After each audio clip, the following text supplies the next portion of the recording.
오늘 우리가 공부하려고 하는 히브리 11장의 말씀에는 이런 말씀이 기록되어 있습니다. 9절에 보면 믿음으로 그가 이방의 땅에 있는 것과 같이 약속의 땅에 거하여 라고 말씀합니다. 그런가 하면 13절의 말씀에 보면 또 땅에서는 외국인과 나그네로라는 증언을 하였으니라고 있고 14절에서는 본향 찾는 자임을 나타내니라고 말씀이 있습니다. 그런가 하면 15절의 말씀에 보면 그들이 나온과 본향을 생각하여 또는 돌아갈 기회가 있었으려며 라고 있고 16절의 말씀에 보면 그들이 이제는 더 나은 번영을 사모하고 하늘에 있는 것이라고 하는 말씀이 기록되어 있습니다. 이상의 말씀은 아브라함이 나그네 인생이었음을 우리에게 고백하는 말씀인 것입니다. 우리가 잘 아는 나그네라고 하는 것은 일정한 주거지가 없이 떠도는 자를 말하는 것입니다. 아브라함은 인생 나그네였습니다. 창세기 12장 1절과 8절의 말씀을 보면 아브라함은 하나님께서 너는 너의 고향과 친척과 아비집을 떠나 내가 내게 가르쳐준 땅으로 가라고 했을 때 아브라함은 갈 바를 알지 못하고 나아갔다라고 말씀하고 있는 것입니다. 과연 아브라함은 가나안 땅에 당도하더라도 그곳이 하나님께서 자신과 후손들에게 주리라 약속하신 땅인지를 알지 못하고 있었다라고 하는 사실인 것입니다.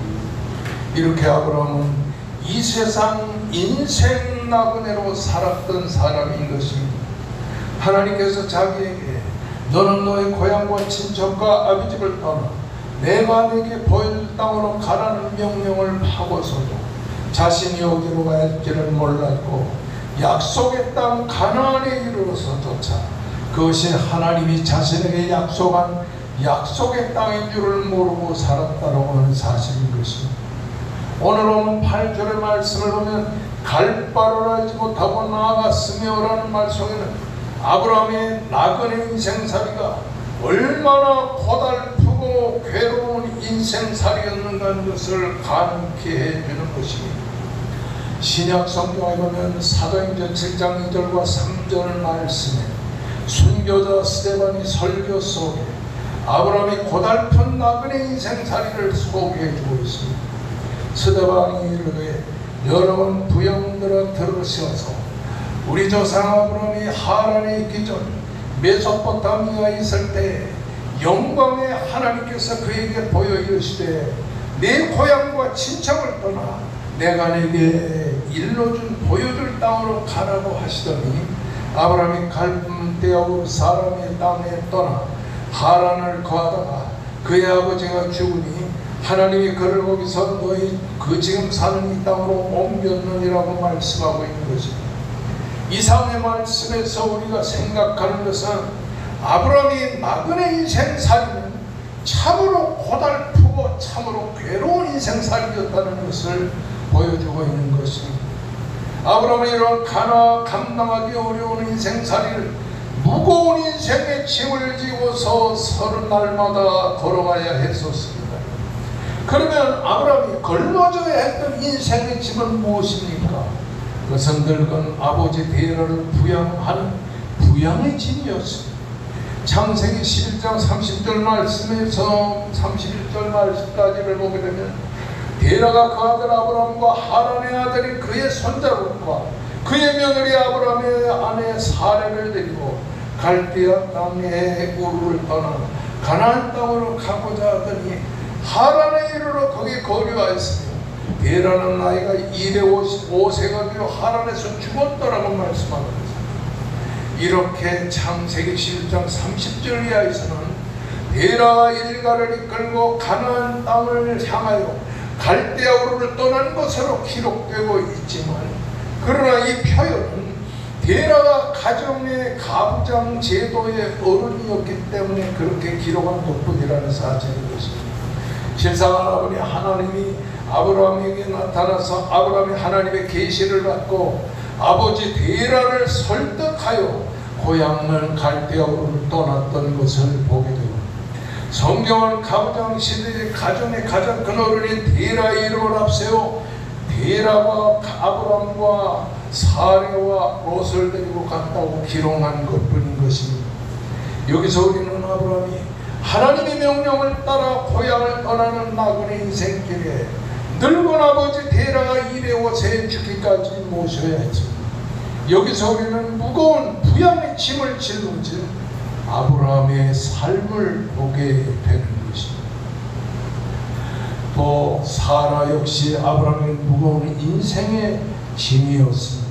창세기 11장 30절 말씀에 보면 사라는 임신하지 못함으로 자식이 없었더라고 말씀하고 있습니다.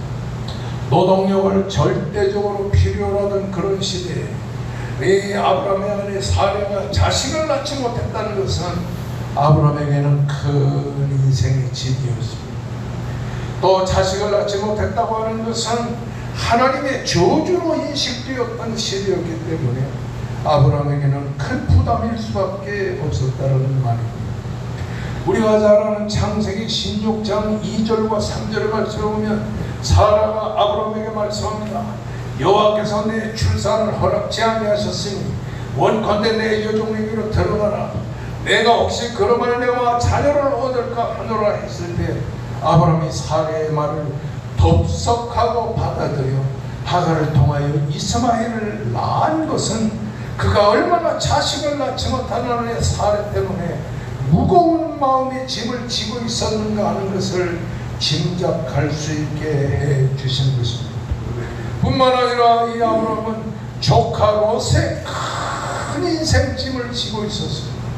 창세기 12장 5절의 말씀을 보면 아브라함이 그의 아내 사라와 조카 롯과 하란에서 모든 소유와 얻은 사람들을 이끌고 가나안 땅으로 들어갔더라고 말씀합니다. 그런가 하면 창세기 13장 1절의 말씀을 보면 아브라함이 애굽에서 나와 그와 그의 아내와 그의 조카 롯도 함께 그 네겝으로 올라갔다라고 말씀합니다.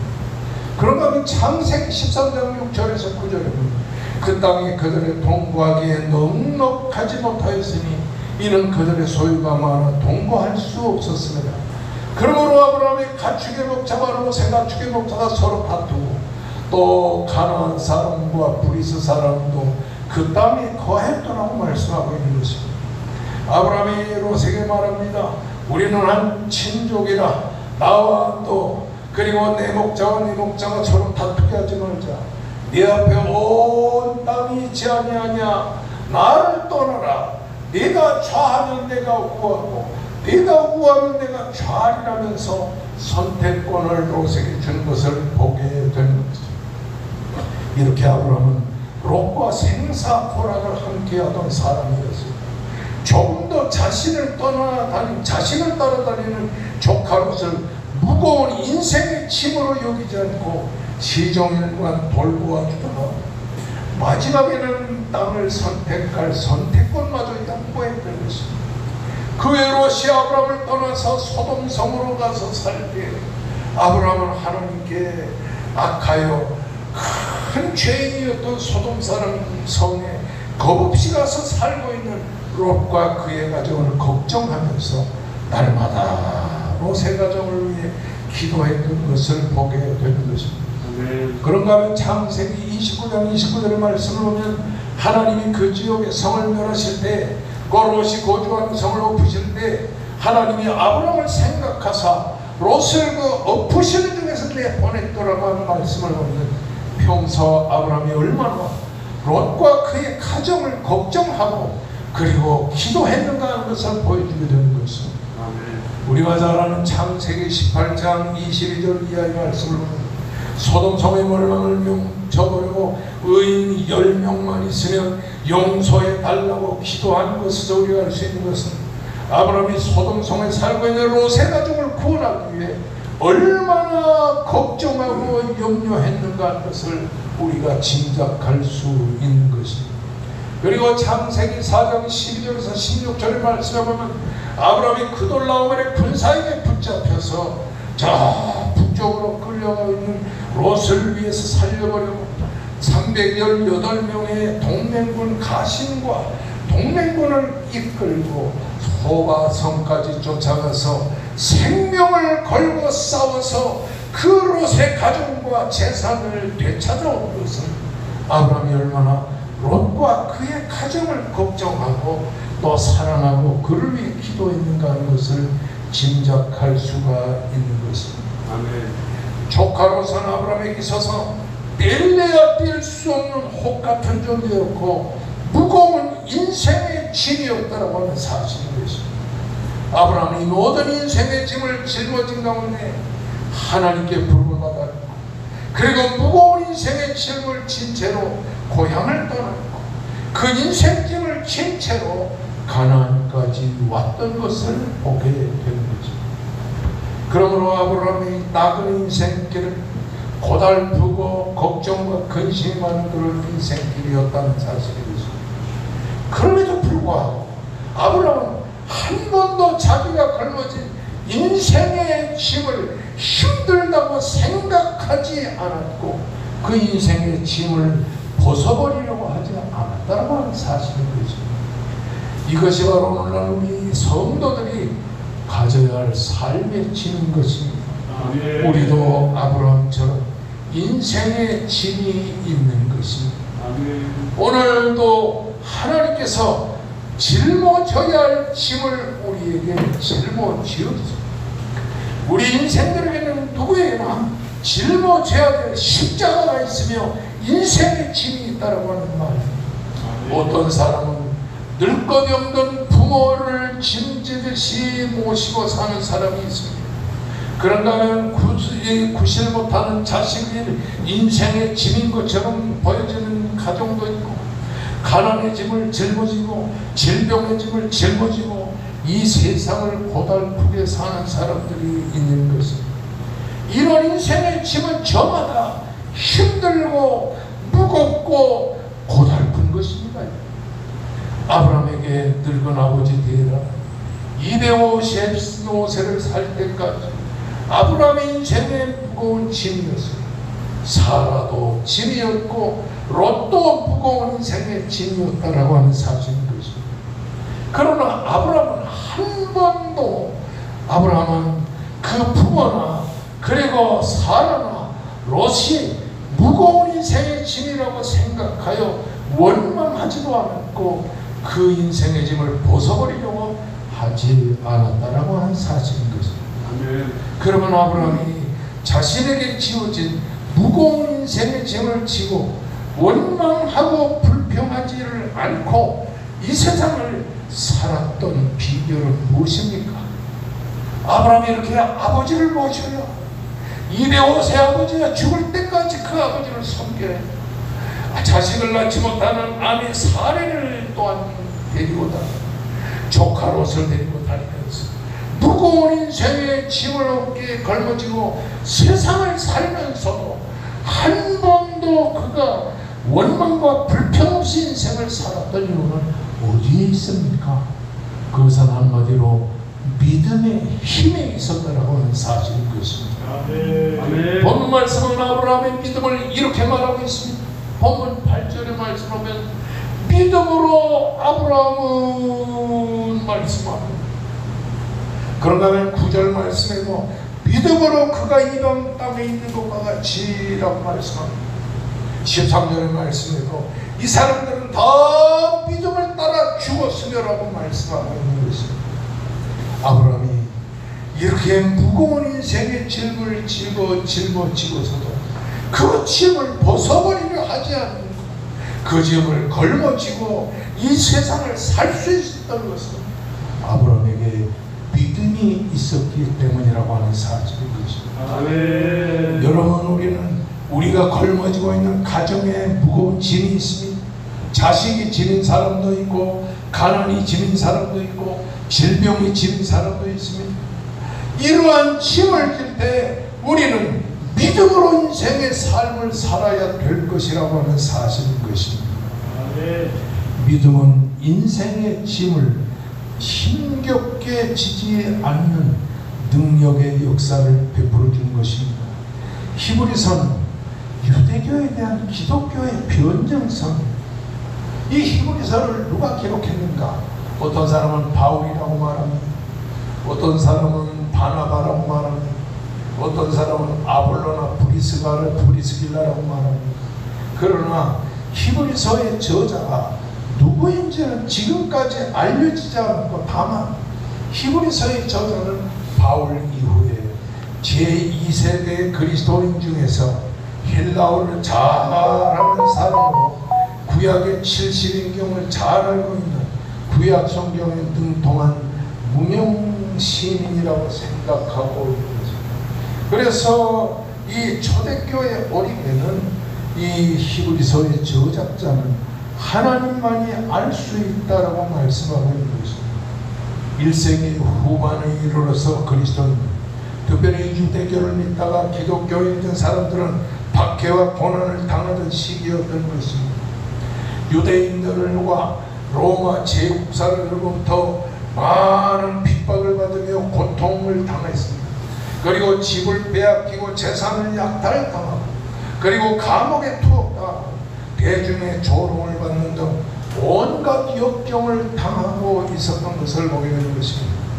그러다 보니까 유대교로부터 개종하여 기독교인이 된 성도들 중에는 처음 신앙과 처음 사랑을 버리고 다시 유대교로 돌아가려는 이런 배신자들이 하나둘 생기게 되었습니다.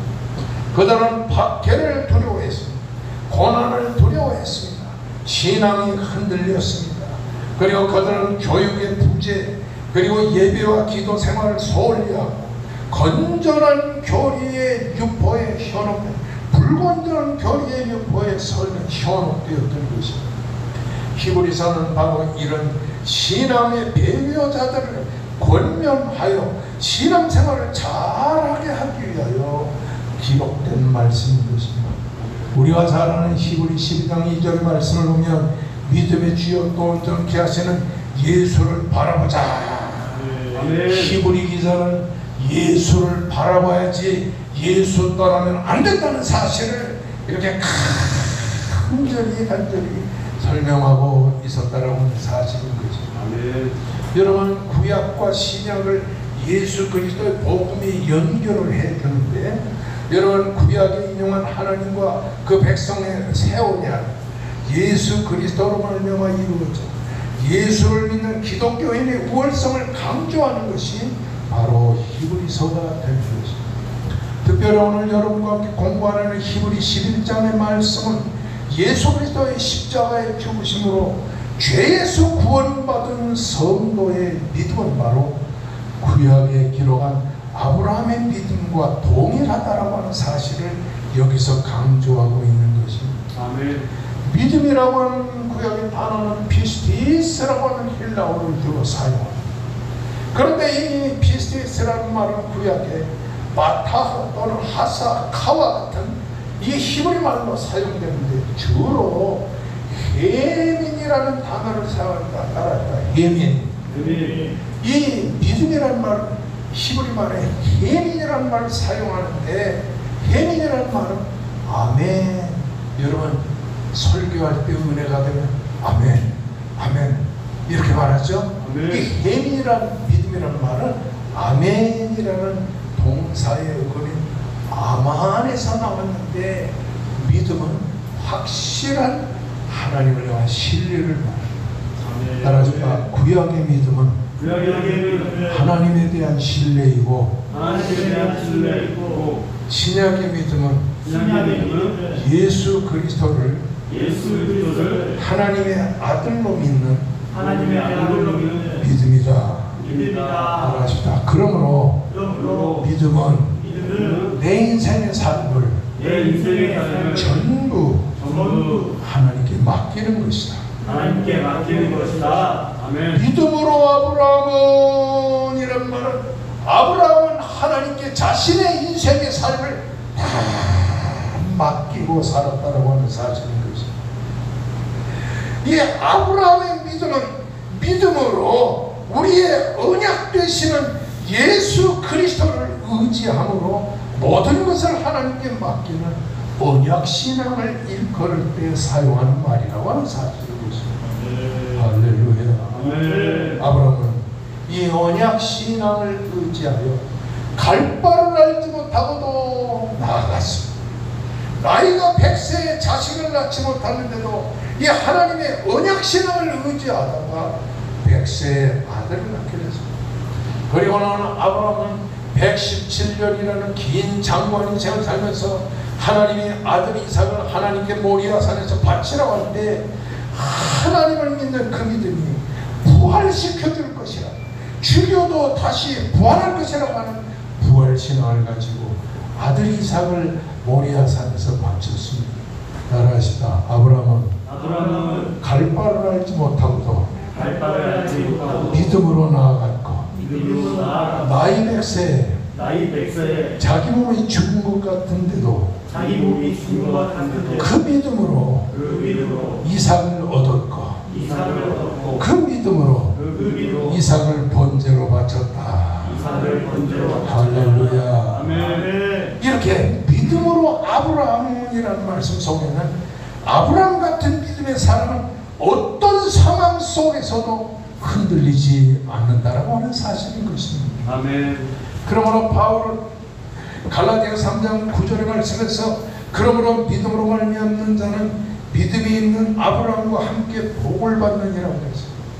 여러분이 믿음을 소유하고 있으면 아브라함처럼 복받는 생활을 살게 된다고 하는 사실인 것입니다. 아멘. 고린도전서 16장 13절의 말씀 보면 깨어 믿음에 굳게 서서 남자답게 강건하여 믿음에 굳게 서시기를 주의 이름으로 축원합니다.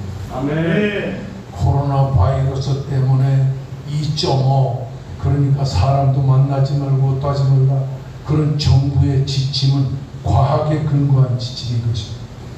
그러나 여러분은 이런 코로나 바이러스가 있는 가운데서도 믿음이 있으니까 이 자리에 나오게 됐다라고 하는 사실인 것입니다. 아멘. 따라서 믿음에 굳게 서서 남자답게 강건하여라. 할렐루야. 아멘. 그런가 하면 우리가 잘 아는 골로새서 7절 말씀 보면 그 안에 뿌리를 박으며 세움을 받아 고침을 받기 때문에 믿음에 굳게 서서 감사함으로 넘치게 하라고 말씀했습니다. 아브라함의 믿음을 강조한 이 히브리 기자는 히브리서 1장 6절에서 말합니다. 믿음이 없이는 하나님을 기쁘시게 못하나니 하나님께 나아가는 자, 그가 상주심을 믿는 자, 자기를 찾는 자들에게 상주심을 믿어야 할지니라. 아멘. 따라합시다. 하나님께 나아가는 자는 하나님이 계신 것과 우리에게 상주신 것을 믿어야 할지니라. 할렐루야. 믿음으로 사시기를 주의 이름으로 축원합니다. 대광고등학교 12회 저희 기수가 한 달에 한 번씩 만나서 대화도 하는데요. 벌써 2달째 만나죠. 나이가 다 80이 넘고 80 이상 세가 되니까 코로나 바이러스에 걸릴까봐 다음에 만나자. 다음에 만나자. 그래서 제가 그랬어요. 아니 뭐가 그렇게 겁이 나냐. 죽으면 천당 가는 것이고 살아있으면 복음을 전하는. 아멘. 그래서 이제 9월 달에 만나기도 했습니다. 믿음은 하나님께 모든 걸 맡기는 것입니다. 아멘. 하나님이 자기의 영원한 자존하신 생명을 걸고 우리에게 약속한 구원과 축복과 은혜를 하나님이 주실 것을 믿고 그 하나님께 내 인생의 삶을 다 맡기는 것이 바로 믿음이라고 하는 사실인 것입니다. 아멘. 할렐루야. 아멘. 할렐루야. 아멘. 아브라함의 믿음을 강조한 이 히브리 기자는 조금 전에 말씀한 것처럼 믿음이 없이는 하나님을 기쁘시게 못한다. 그러니까 아브라함이 하나님을 굳게 믿은 것을 보고 하나님이 그렇게 기뻐했다라고 하는 사실인 것입니다. 힘든 세상을 사는 나그네 인생은 고달픈 법입니다. 괴로운 법입니다.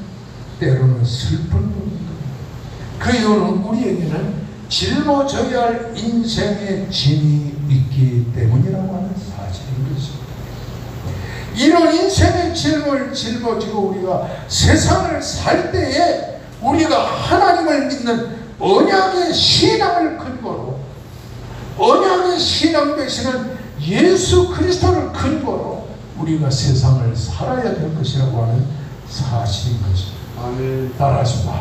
하나님을 절대적으로 의지하고 하나님을 절대적으로 의지하고 하나님께 모든 걸 맡기고 하나님께 모든 것을 맡기고 십자가로 우리의 구원을 완성하신 우리의 구원을 완성하신 예수 그리스도의 이름으로 사는 것, 예수 그리스도의 이름으로 사는 것, 이 언약의 신앙으로 여러분 우리가 세상을 살아야 될 줄로 믿습니다. 아멘. 코로나 바이러스가 이렇게 심하게 오는 것은 마태복음 24장에 있지요. 저의 기근과 지진과 온역과 전염병, 그리고 저에 일어나는 여러 가지 쿠데타를 위시로 한 많은 이런 재난의 일들이 있을 때, 이때는 종말이라 예수가 곧 재림하실 것이라고 말씀했습니다. 여러분, 그러므로 우리는 이 언약의 신앙, 아브라함의 믿음 같은 믿음으로 인생을 살면서 우리의 언약의 주가 되시는 예수 그리스도가 공중에 재림할 때가 가깝다는 사실을 마음속에 그리면서 오시는 주님을 기다리는 여러분과 저의 신앙이 되시기를 주의 이름으로 축원합니다. 그러므로 사도 요한은 요한일서 5장 4절에서 말했습니다. 무릇 하나님께로부터 난 자마다 세상을 이깁니다. 세상을 이기면 이것이 우리의 믿음이라고 말씀했습니다. 아멘. 믿음으로 세상을 이깁니다. 아멘. 믿음으로 코로나 바이러스를 이깁니다. 아멘. 믿음으로 불의한 죄악을 이기는 것입니다. 아멘. 이런 승리의 믿음으로 여러분과 여러분의 가정이 복된 가정이 되시기를 주님의 이름으로 축원합니다. 아멘. 아멘. 이제 우리 다 같이 하나님 앞에 간절히 기도할 때 전능하신 하나님께서 우리의 마음과 생활에 임재하여 주시옵소서. 다 같이 기도할 때 코로나 바이러스를 이기는 승리의 믿음을 허락해 주시옵소서. 육신의 병마로 고달파하는 성도들에게 예수 그리스도의 능력으로 온전케 하여 주시옵소서.